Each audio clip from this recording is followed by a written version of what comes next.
గోరు మొక్కబోకూడదు.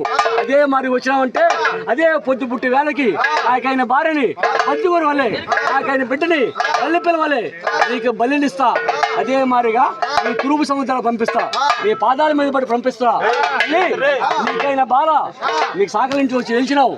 ఒక్క బాల మీద నీ ఒక్క రుద్ర రూపాన్ని చూపేసి నీ ఒక గావు తీసుకేసి 4 ఎవల మీద బయలుదేరి ఓ వలింగా వలింగా వలింగా